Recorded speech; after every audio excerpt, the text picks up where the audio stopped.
Hello YouTube, DrakeyC here, and welcome to a bonus episode / tutorial of from my Let's Play of Dissidia Duodecim Final Fantasy. Today I'm going to give you some tips and advice and help on grinding, because that's what a lot of your post-game play is going to be. Grinding for levels, grinding for AP, KP, money, and trade accessories. But I have ways to make it a little easier for you.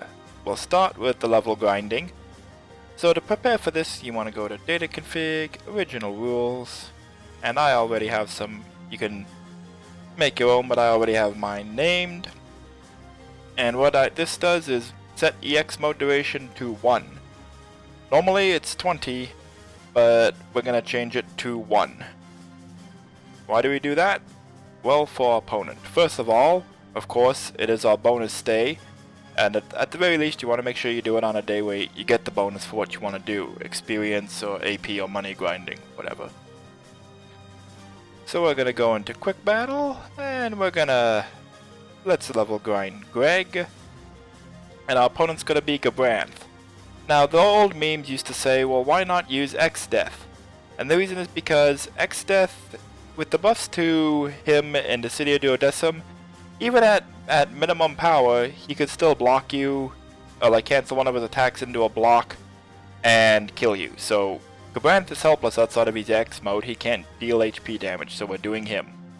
You want to set his strength to 9 and 9 for maximum AP, set him to level 100. And for Gilgamesh, we set our play plan to Grind Lover. Grind Lover, you will not win Chocobo accessories, but you will get experience bonuses more often, and you can see we have a 5 times now. For accessories, we want the Growth Egg and Chocobo items. The Growth Egg we trade for in the shop. You go to the Moogle by Cornelia, and he sells the pebbles, and you equip the pebble, and after battle it may break and become a pebble again. And after you do this like 10 times or so, it'll become the Growth Seed, which you can trade with some other Chocobo items to get the Growth Egg, which is just an accessory that conveys a permanent experience bonus. So, and it's because it's a rank A accessory, we can equip 2 of them. So that's what we do to boost his experience gain as much as we can. And then for summons, we have the Magic Pot equipped. So, let's go in. I'm gonna go into the Edge of Madness just because it's a smaller arena. Don't have to chase Gabranth down. Now this can be a pain in the butt if the opponent has more than 10,000 HP, but if they don't, well, Gabranth doesn't. Now why do he not?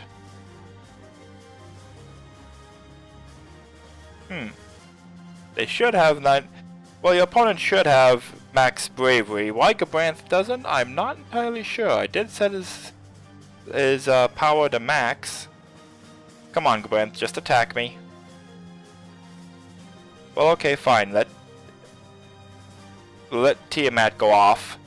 Gabranth gonna make this a pain in the butt.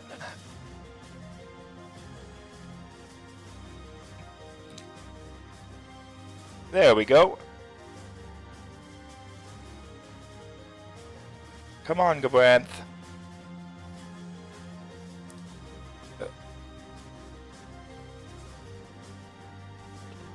Okay, here we go. Gabranth does not start off with max bravery. Normally they do, I'm not sure why that is, but it's fine. He won't attack us, but it's okay, he's got Tiamat equipped. We will just wait a second here.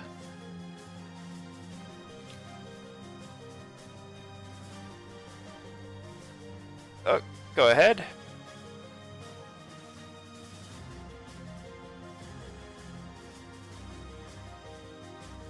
I'm actually going to let him get into EX mode, and you'll see that's why I use the custom rules set. Go ahead, Gabranth. And there you go. So Gabranth, his EX mode lasts 1 second, and he cannot hurt us. But we can hurt him. And just like that, we're at level 100. Now, that's because of the 5 times play plan boost, though. With a 2 times bonus I got to level 78 I believe it was. 3 times should probably take your weight to 102. But yeah, so Gilgamesh is level 100 now. Easy peasy. And of course magic part will be drained after 2 battles, but so what? Equip some, summon recharge boosting accessories, go fight a couple battles, and it'll be back to normal, and you keep grinding.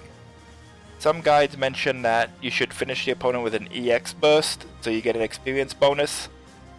It doesn't matter. You do get an experience bonus, but I tested with and without an experience bonus on a 2 times day play plan bonus, and I gained 1 more level for it. Instead of going to level 78 or 79, I went up 1 more level. So EX burst finish for the effort you'll have to go through to do it. Not worth it. So, let's move on to AP grinding. And welcome to where we'll be doing our AP grinding today. We are right here on the world map between the Cornelia Moogle and the Provoker Moogle, who not quite visible here, but he's over there. We are at the gateway of good and evil. Let's head inside. I'll also mention if you have a lot of characters you want to AP grind, and a lot of low level characters too, might as well put them in your party for this. You know, get levels for them. You can edit your party outside of any time, so yeah. So for this, we have the Diamond set, which increases AP bonus by 100. We have Diamond Ring, some of which you can find in Confessions of the Creator for another AP bonus, and the Necklace and Studs for more AP bonuses. Now all of these you can win by playing the game in arcade mode from the main menu. That's the only way to get the Necklace and Studs. Rings you'll find in Confessions of the Creator, but the other 2 you can't get anywhere but arcade mode. But you only need one of each. And then there's the Beckoning Cat, and Hero's Essence and Hero's Spirit, which raise CP so we can equip more abilities at once and thus master more abilities at once. These you trade for in the shop. Hero's Spirit needs Lucky Charm and the Guard Ring. Hero's Essence needs Rabbit's Foot and Guardian's Bangle. And Beckoning Cat needs Lucky Charm, Mog's Amulet, which you find through Mognet, and the Tome of Lies, which you find in those tomes in Confessions of the Creator in southern-ish gateways. So yeah. And again, the Rabbit's Foot, you need Wanderer's Dream, which is Bartz's Battle Gen, the Void Shard, which is the Rift Battle Gen arena, and the Lucky Charm needs Bartz's Battle Gen, the Emperor's Battle Gen, and the Ghost Battle Gen from the Phantom Train. So you'll be quick battling a lot in the Phantom Train, because not a lot of main gateway fights take place there, so. But you need a lot of Lucky Charms to trade all of these, so yeah. The God Ring and Guardian Bangle, though, that's nothing. Kane's Battle Gen, and here, Warrior of Light's Battle Gen, and the Final Fantasy X Arena Battle Gen. Yeah, no big deal. So we have those equipped. And you also saw I equipped them with the Chocobo accessories. Again, may as well level grind some level 1 characters a little bit. Like, why not? So, how AP works is we'll automatically get a bonus because it's our bonus day.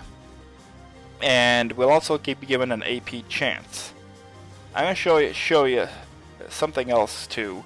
If you want to do a little more specific prep work, you can look at how much AP it costs to master your abilities, because a lot of action abilities tend to take 50 or 70 AP, and then others take 130, 170, or 200. So if you want to be most efficient, you'll equip the things that want 130 or 70 AP to master first. So concentration and precision jump. We can equip those 2. I'm just like making a demo. Equip those first. And then we're gonna go and fight these guys. Now with all the AP bonuses stacked, we will get 10 AP normally, plus 3, which is multiplied by 10 for our bonus days, so it's 40 AP plus the AP bonus amount. So you can see here the bonus is plus 3, plus 30 with the multiplier for all the bonuses, for our first HP attack being 99999. And something else I should mention is you need a flawless victory. It has to be your first HP attack against them, and if they get a hit, even if it's just a bravery attack, yeah, this is +2, that's fine. If they get any hit on you, even just a bravery attack, you don't get AP. But we did get AP there. So we have normal base +1, +3 for the bonus day, +2 for AP chance, we get 60. So depending on if the AP chance is +1, +2, or +3, it's 50, 60, or 70 AP. And that is important actually. You want to it's randomly changed at the start of each battle, as you saw, change from +3 to +2. So you want to retry until you get a +2 or +3. And there we go, we have +3 here.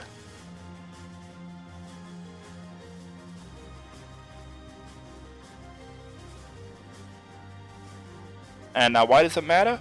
Well, if we get a +3 bonus and a +2 bonus, then we're earning 70 AP plus 60 AP, that's 130. And just like that, our abilities are mastered. At least abilities that required 130 AP or less are mastered.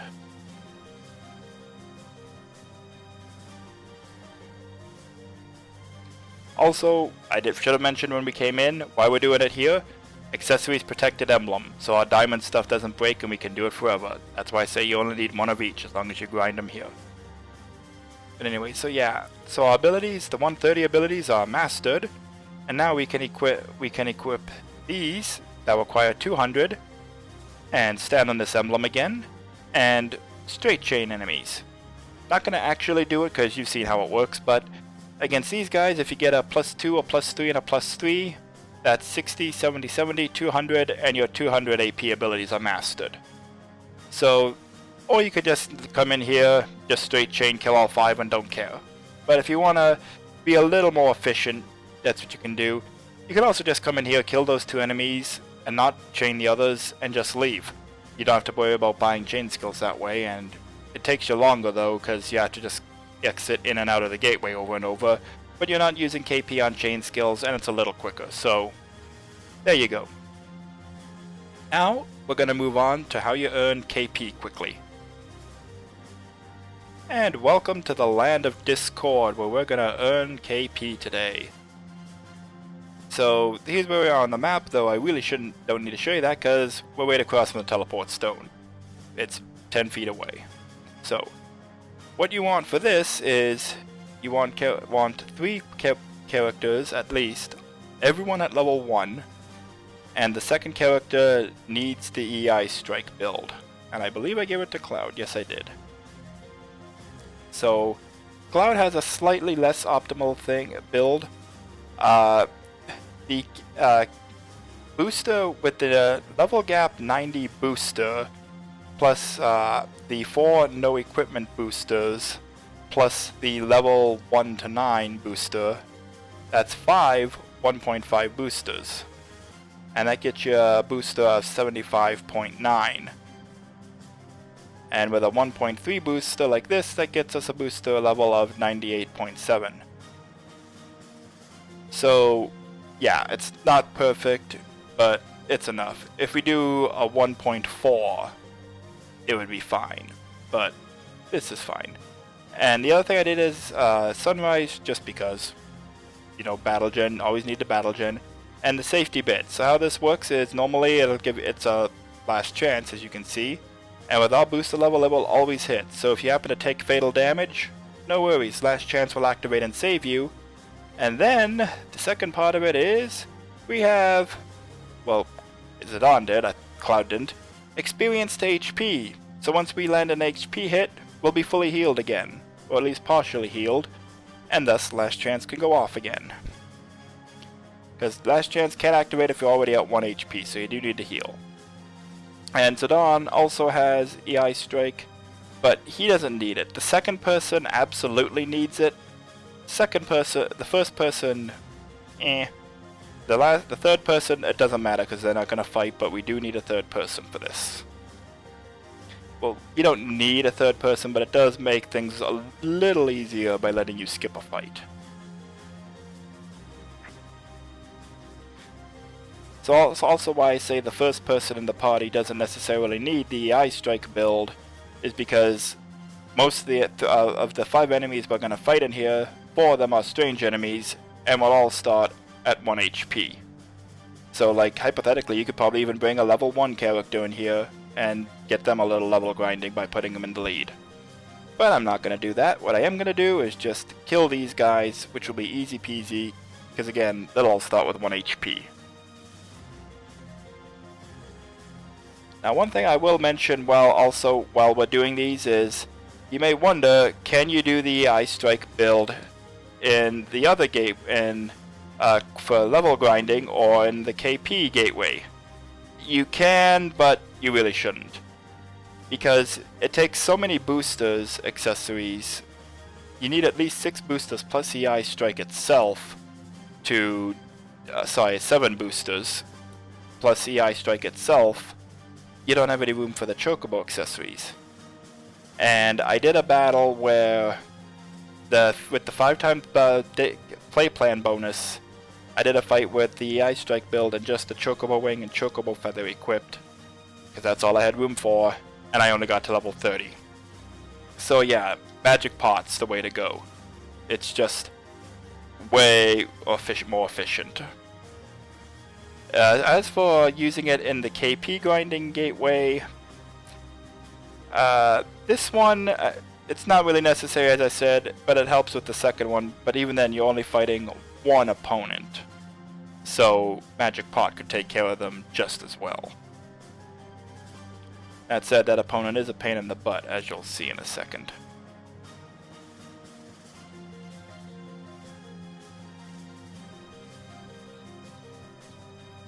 Yeah, you can't block that Cloud of Darkness, but nice try.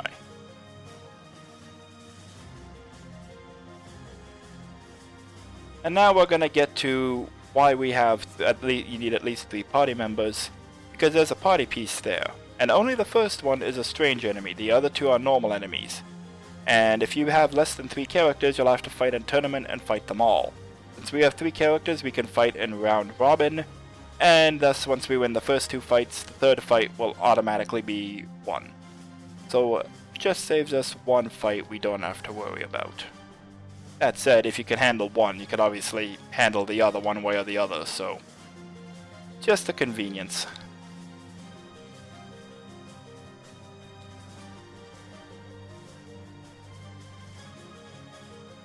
And now comes the next one, and it's actually a pain in the butt. And that's Squall here, the Transient Lion. Yeah, he has the Brave bonus. I wonder why Gabranth didn't. Maybe just because Gabranth by his nature has lower bravery, I don't know. There we go, but guess his summon. Yeah, Magus Sisters. So the easiest way to do that is just land the first HP hit, let him get in a bravery hit.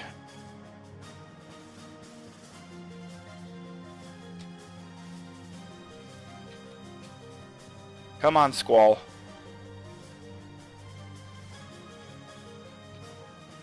Come on, Squall. There we go. Yeah, you're not getting away. But yeah, just do the first hit to weaken him, let him get in a bravery hit to recover his brave to max, because you can't break an already broken opponent with the Eye Strike, of course. And then just do it again. And there we go.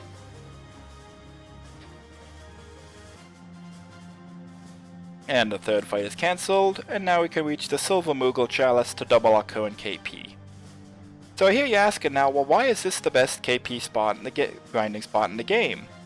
Well, because the bonus line is level 100, we come in with level 1 characters, we already get an immediate bonus of 99, and because we require no chain skills, we can bring in 5 KP bonuses.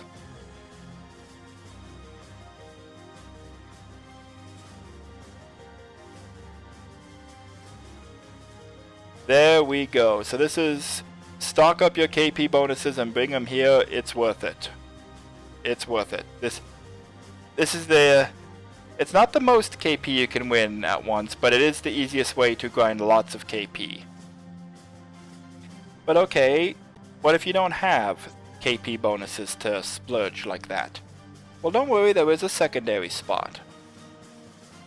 And that secondary spot is here. We're at the Elven Snowfields. And we have brought a multi-chain, a KP Gambler, and the Banished Death skill, which is sold once a week by the Cornelia Moogle. And for multi-chains and KP Gamblers, there's a Moogle right outside for us. Ain't that convenient? Now, very important and specific, we want level 62 characters. No more, no less. Why? Well, the bonus line is 60, so we're going to start with a measly -2 KP penalty. But it's important that we are at level 62.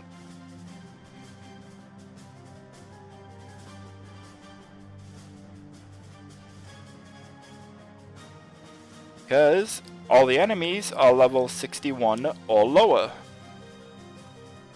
There they are, level 61, everyone else is lower level. So what we're going to do is use our KP Gambler to triple AP, KP, Banish/Death, which will automatically kill weaker enemies and chains, and then we're going to multi-chain to get everyone. And at that point, Banish Death activates to kill them all without a fight, and the KP Gambler still treats it as a victory, so still triples our winnings.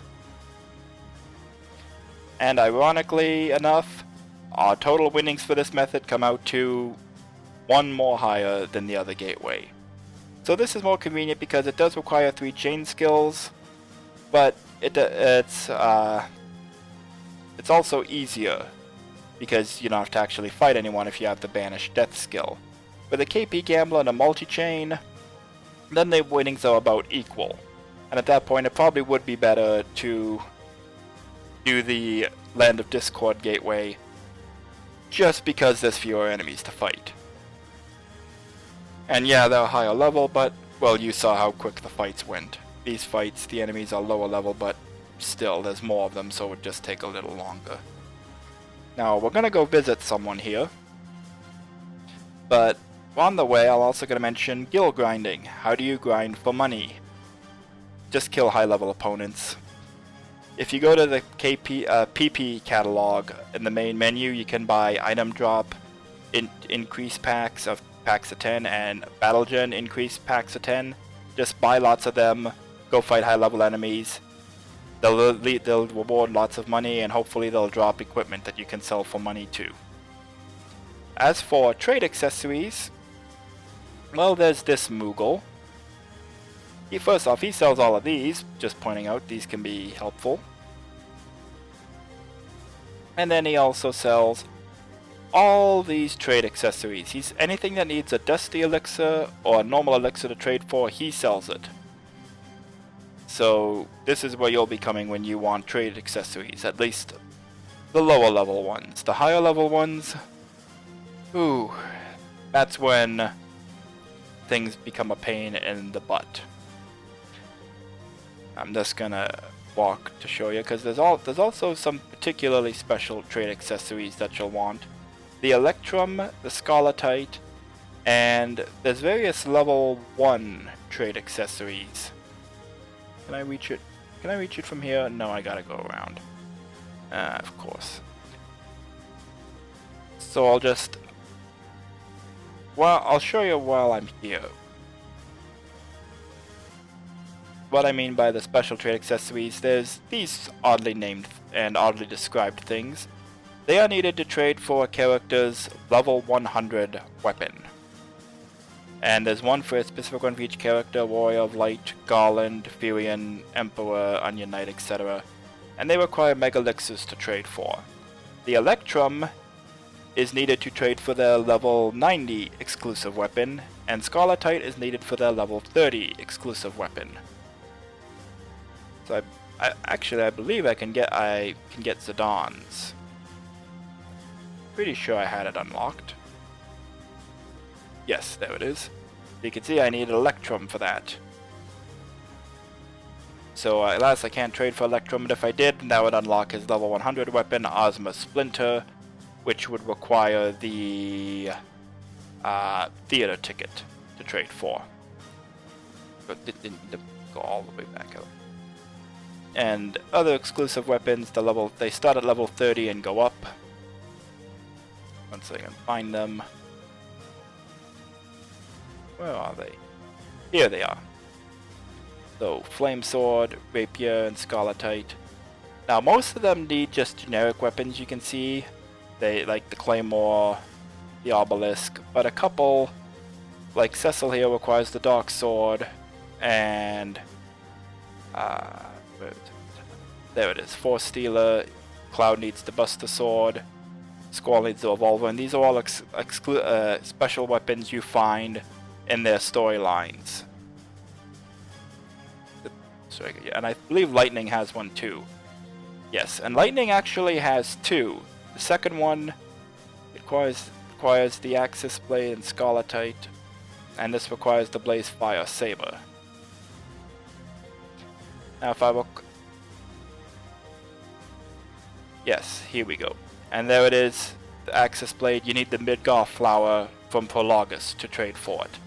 So not a major loss. I recall her second... I don't recall the exact effect of her secondary weapon, but I don't think it's really like all that better than the Flamberge. The Flamberge, that's a normal one. This is a secondary one, so it probably like just gives a very minor AP defense loss in exchange for a very small attack boost. So if you don't have Prologus, although there's no reason you can't, and you just don't feel like playing it, and you can't get the Midgar Flower, and thus can't get the Axis Blade, oh well. You could probably try to I don't know if the AI Lightning opponents will equip it for you to win from Battle Gen, but you can look at that to try to win them.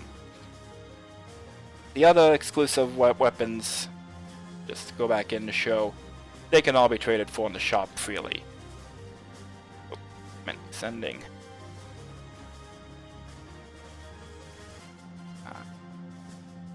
Where are they? Yeah, here they are. And which is a big step up from the original Dissidia, because I remember at one point I did sell Squall's Revolver, and the original Dissidia, these are not available in the shop. So I just had to go into quick battle with low-level Squalls over and over and over, until one finally equipped the Revolver, and I could get him to drop it for me to Battle Gen. Yeah, so that's how you get the character exclusive level 100 weapons. You need their unique trade accessory for the level 100 one, and the Electrum and Scarletite for the lower level ones. Now, where do you get Scarletite?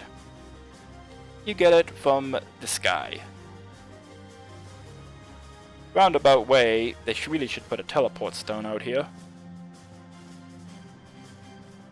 There it is. So he also sells the Pink Tail and Gear Collection and the Scarletite. So, what the heck, let's buy one. Oh. And we'll just trade for someone's exclusive weapon now. Why not? The tower, I do have the Sargentus, yes.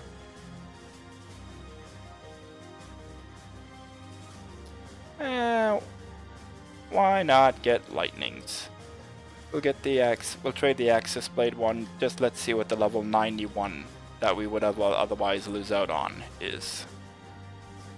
Barrage Blade. Yeah, see, it's just -1 defense and like probably just one more attack, I'll wager. So yeah, not a huge deal. It's a neat idea in reference to the duels and Tetsuken, but it's really just pointless and like making players have to play Prologus to get it. That just don't get the point. Now, as for the Electrum, we could find that in the Forsaken Lands Gateway. Long trip back to the teleport stone just so I can show you this. The Forsaken Lands Gateway is at Gaia here. And for the level 100 exclusive weapons, we want to go to the Dragon Caves, which is the Dragon King's Gateway. And these are both multi-floor gateways. I don't recall off the top of my head if they're 5 or 10. I believe they're both 10. I know at one for sure is a 10, but yeah. The AI Strike build will work for both of them. The only catch is that the Forsaken Lands Gateway is some of the enemies in there are level 90, so you need to equip the level gap 80 booster for AI Strike to activate on these guys, which isn't that big a deal. Just show here. Level gap 90 is 10 times level gap, 80 is 8 times. And then if we equipped the level 1 to 9 and the 4 no equipment boosters, well, now we have a booster of 8 times 1.5 times 5. And that works out to a 60.75 booster. And if we add in another 1.5 booster, like, easy one is Large Gap and Brave. Because either you've broken your opponent and they're at low Brave, or you haven't broken them yet and you're at low Brave. So this is a pretty solid one, and that'll get you to a 90 times boost. And at that point, even like a 1.2 times boost will do it for you. Depends on how you want to strategize this. And I don't even have all the boosters unlocked here. An easy one would be Summon Unused, and you can equip some summon that you know won't activate. Like, say, Magic Pot, because if your opponent's base bravery is already impossible to triple because it's so high, Magic Pot will never activate and you don't have to think about it. And we'll still have 2 slots left over to equip the Safety Bit and the Smiting Soul. I'll also mention the Smiting Soul. I should mention how you get that. You trade for it in the shop here. Nope, that's safe. There it is. Discord's Dream and Discord's Hopes. Those are Chaos's Battle Gen items. And Tome of the Orator. You can find them in some gateways in the northeastern part of Confessions of the Creator. So that's what I was hoping to get during my LP. I didn't get one, but I got the Smiting Soul another way. So that is how you get that. So there's how you level grind, there's how you AP grind, and KP grind, and guild grind.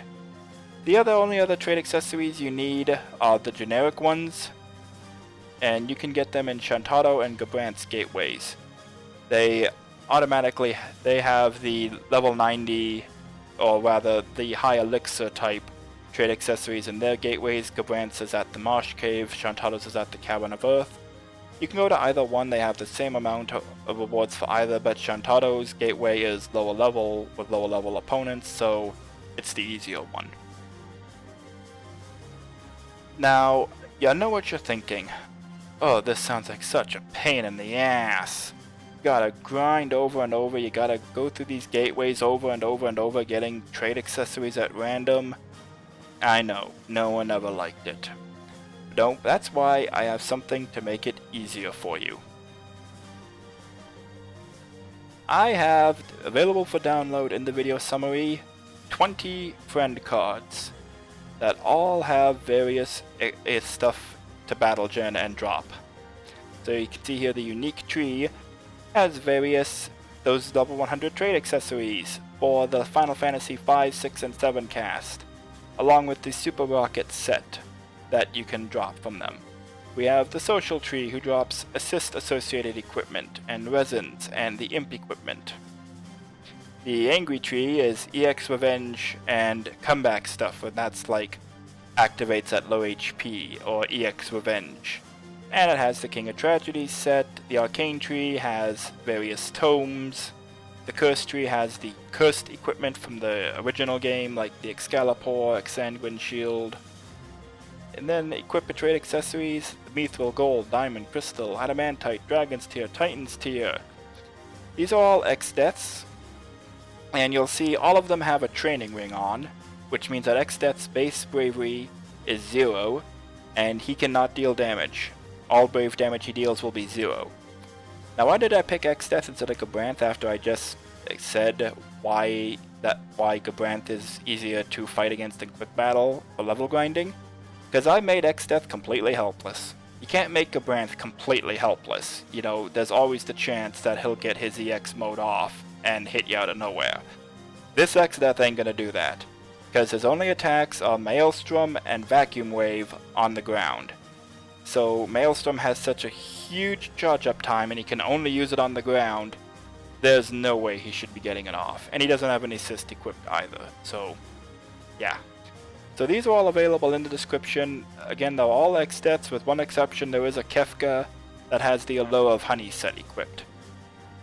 But everything you could possibly need is going to be on one of these friend cards, and you can just ghost battle them and battle gen from them endlessly. Just go into a fight with one, not the gems maybe. Cursed item, sure. But just go into battle with one here, just so I can show you. We'll go pick the Phantom Train, because why not? The only thing you have to be mindful of is you have to check how you battle gen it. Because these have the level icon, which I'm not completely sure what that means, but as you can see, some you need to break stage environment pieces. You need to break them. HP attack, land an HP attack, and Brave Break. So they all have their own different battle gen things that you need to worry about.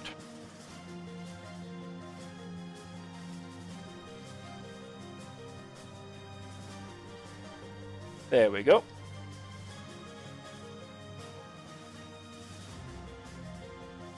And you can see even when he recovers from break, his brave is 0.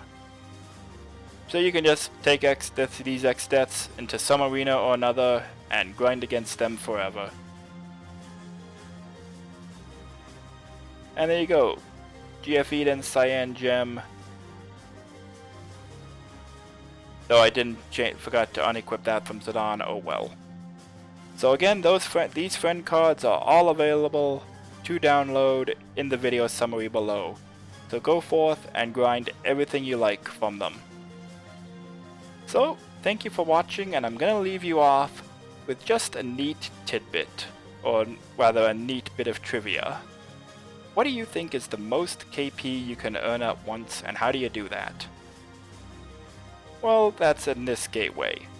But I do need to go to a different save state that has 5 KP bonuses, so I'll be back in just a second. And we're ready to go. So again, because there are some level 90 enemies here, gap 90 won't activate, because from 90 is only 89, so we have to go with level gap 80, large gap and brave. The 6 1.5 boosters give us a booster level of 91.1, which not a guaranteed chance for EI strike, but still pretty good. And the reason I'm not going for a 7th booster, or an 8th booster rather, I keep forgetting to count this one too. The reason I'm not going for the next one is so everyone can equip the Pearl Necklace, which will allow us to recharge our EX gauge ridiculously fast, so we can have EX Revenge as a safety net if we need it. And everyone is also equipped with Behemoth, Ifrit, and Ifrit Auto, just in case we encounter someone who doesn't have maxed out Bravery, we can get that extra boost as we need it. So, and also again, everyone has XP to HP, so that in tandem with the safety bit, if they die, if they get hit with an HP attack, they won't die, and then they'll be fully healed. So, there's no trick to or strategy to this, just kill everything you see, chain adjacent enemies, and party pieces when you can. The KP chance is a break within 60 seconds, with an EI strike build, no problem. Not going to include all of this. If I show it to you at all, it'll be really fast forwarded. The idea is just we start with a brave bonus of 99 because of the bonus level. Fight your way to the bottom of the gateway, kill everything in sight, and if you see a KP Moogle Chalice, take it before you go. So, we're off to the races. Okay, so slight hiccup. They threw a curveball at me. I did not notice this when I was previewing the gateway on the Final Fantasy wiki page. Level 80 enemies. So the level 80 EI strike build is not going to work. So I'm going to equip Magic Pot for these guys. Actually, no, I don't have level gap 70, unfortunately. Actually thinking, what else do I have? If I had Omega, that would be good. Carbuncle, because I need to break them so I can get the KP. So I'm gonna go with Carbuncle. But yeah, that's a little hiccup. Whoops. Okay, so that wasn't too bad. One thing I really should have kept in mind is also that you don't necessarily need the level gap booster to get a Ice Strike off. It's just, it's not a guaranteed chance, but even with only an 11 times booster, it did go off against Clouded Doctors and Garland doing retries, so that helped. It also would have helped if I had level gap 70. I could have just swapped that out, which would have been good too. The current setup I have with the 1.5 boosters, again 6, so 6 1.5 boosters, and level gap 70 is a 5 times booster, so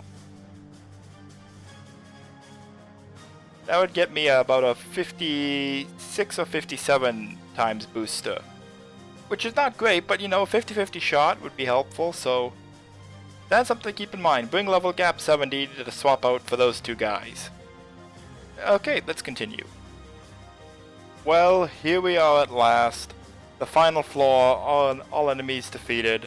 First thing of note, I accidentally got rid of one of my KP bonuses for a Brave Charge. Because there's one area, one floor where it's just rows and rows of chests, and while working through them, picked up a Brave Charge and discarded a KP bonus by accident. But it's okay. Other things of note is, on floor 5 as we saw, there were a couple level 80 enemies, so I had to swap out my level booster and come up with another way to beat them. And also, you definitely do need to bring both a physical and magical fighter, because floor 6 is full of magic damage 0 and physical damage 0 emblems, so you need to bring a mixed party. And the last thing of note is floor 7, and actually on a couple floors you have to fight your assist in order to chain enemies in the optimal manner. But it's all worth it, I suppose. For the end here, let's claim our KP Gold Cup, triple our current KP for 1710 KP, and now we can cash in our KP bonuses.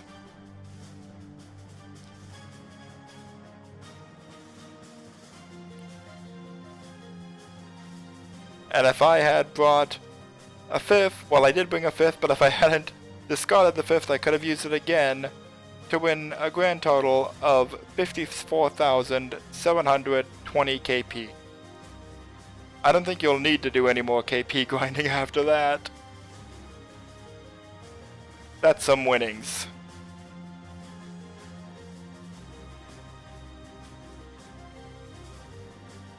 Whew! Well, everyone, that is it for real in my Let's Play of Dissidia Duodecim Final Fantasy. Thank you for watching so much. I look forward to having a lot more Dissidia content in the future, and not just for Dissidia Duodecim either. See ya, everybody.